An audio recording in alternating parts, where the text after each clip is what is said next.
Today I'm going to be reviewing every single album that Anthony Fantano has given a formal score of 10 out of 10 to. I'm not going to be scoring these albums, I'm just going to kind of give you guys my thoughts. We're going to start here with Kendrick Lamar's To Pimp a Butterfly. Kendrick Lamarski. Alright. I'm starting with this one because I can kind of bust through it because I've already made a full like 7-minute long video on my thoughts of this album. It's a good album. I'd say this is probably the album on this list that people would say is like universally known as a 10 out of 10. Like everyone fucking loves this album. However, I do not think it's a 10 out of 10. I've kind of wrestled with that thought in my mind. There's a couple tracks on this thing that kind of ruined the flow of it. Well, not ruin the flow of it, but just, I don't know. I just kind of wish we're better. You know, I'm not a big fan of All Right and I kind of mentioned that in my past video. But there's a lot of other parts in this album that are absolutely fantastic. Let's talk about the fact that there's this poem that's being recited throughout the entire album, and it just keeps getting developed in each song. The line that the poem ends off on kind of transitions perfectly into the next song, and it kind of gives you a little foreshadowing of what the next song is going to be about. You know, that's a really unique thing about this album that I really enjoy. The storytelling on this album, absolutely phenomenal. The beats and like all the instrumentals, beautiful. You got Thundercat playing the bass on some of these songs. I will never not bop my head while listening to How Much a Dollar Cost. I will never not go, God damn, that little that horn riff there, the dude. Great riff. I kind of wanted to speed past that one because I already made a whole video about it. If you're interested in hearing my thoughts more in depth, you can watch that video after you're done with this video. Another album I kind of want to get out of the way, you know, because it's kind of weighing on me a little bit. Daughters. You won't get what you want. I say that I want to get this one out of the way because if you haven't heard, the dude who is the vocalist on this is kind of a jackass. Not even kind of a jackass. He's a straight up jackass. He's a really bad guy. Really fucked up guy. I kind of don't really know how to review this thing because like the idea of like separating the artist from the art is like kind of a rough topic for me. It's kind of I feel like it's difficult to do, right? You know, because like in hindsight this album is good. I actually really enjoy this album. The guy is just it's bad, dude. And we'll kind of get into it later on in this video because we're going to talk about Sinner Get Ready. That's an album. I mean, so I guess if we completely separated the fact that the dude who made this record sucks, then the record's actually pretty good. I do enjoy this record. There's a lot of good sounds in this record. I'm not gonna say I enjoy all of it because some of it I don't enjoy. I think the album opener is a little mediocre. I feel like it could, I don't know, I guess set the tone a little bit better. It's a little repetitive. Satan and the Weight is incredible. I love the way that track builds. The guitar sounds throughout this entire record, there's a lot of great guitar sounds. All these songs are pretty solid to decent. I wouldn't say I have like an overarching problem with any song on this record. I think every song on this record has something special and unique that stands out in it. It's just, I don't know, it's just hard to fully enjoy this record just knowing who made it, you know? Like, and I'm sure I'm not the only one that feels like that. But I mean, yeah, the album itself is solid. You just can't catch me supporting this guy. You know, I just can't support this. Let's transition from one asshole to another. Let's talk about Kids See Ghosts by Kanye West and Kid Cudi. You know, Kanye West, he's had his whole fiasco. I mean, I'm sure you guys have heard of it. I doubt there's anyone who hasn't heard about his whole thing. Kids See Ghosts, this is a pretty cool record. I remember listening to this thing when it first came out. I don't know, it came out what, like 2018, I think? And I thought it was cool, but I also just wasn't really like as into like the technical aspects of music as I am now. And I think now this record kind of resonates with me a little bit more. I think so a lot of the sampling is super sick in this record. All the production, you know, what's the word? You know, through and thin. Is that what people say? Through and thin. All the production throughout this record is super sick. I really enjoy it. It has this really like futuristic kind of, not like dystopian, but it's kind of got like this like futuristic electronic sound. It definitely stands out as a unique piece in Kanye's discography. I can't really speak for Kid Cudi because I don't really listen to Kid Cudi. But yeah, this record is really interesting from a technical standpoint. Lyrically, I don't know, there's some cool stuff in there. I didn't really pay too much mind to the lyrics of this one, to be honest, because I was kind of focused more on like the instrumentals. I think the instrumentals are really sick. There's this one line that really stuck out to me. She said, "I'm in the wrong hole." I said, "I'm lost." I don't know. I always catch that one for some reason. Something I also really appreciate about this record is that it's super quick. It's only 22 minutes long. They really just loaded it up with 7 amazing tracks that are only like 2.5, 3 minutes long, and then it's good. Sucks that Kanye's a dickwad, but you know, it's good. Let's talk about Death Grips, The Money Store. This is a record that I've talked about quite a bit on this channel. I feel like I made my dad listen to it. He was a fan of it. I think he was getting into it. He was getting into it. This is just a fantastic record through and through.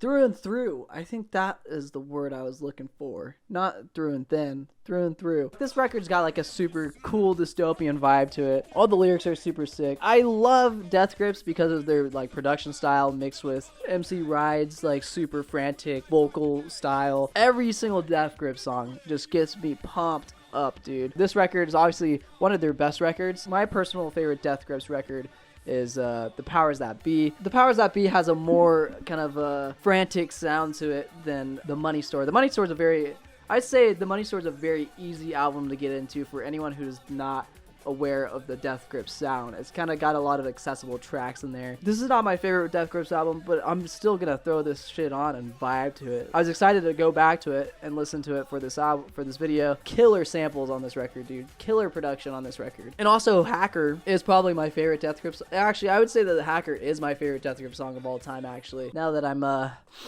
really taking the time here to think about it, I'd say I'd say that Hacker is my favorite Death Grip song. I don't know why I'm looking over here. I got nothing pulled up on here that's gonna tell me what my next album is. Oh, dude, Swans, To Be Kind, dude. People have been telling me to listen to Swans. I listened to Swans for my MU video way back in the day. So I listened to Soundtracks for the Blind once, and it kind of left me with this feeling in my body that I've never felt before with music. This kind of overwhelming feeling of disparity, I guess. I mean, I've kind of been afraid to get into Swans ever since, but I wanted to do this video, and so I was like, okay, fine, I'll listen to some more Swans. I do like this album a lot. I do not like the 30-minute song that is in this album. I'd say that that's the only song that I would probably get rid of. The first 10 minutes is really good, you know, I really like the build in the first half of the song with the bring the sun. I like that part. The whole rest of the album is really good. The one song, the one that mentions God in God's hands, I can look it up actually. I should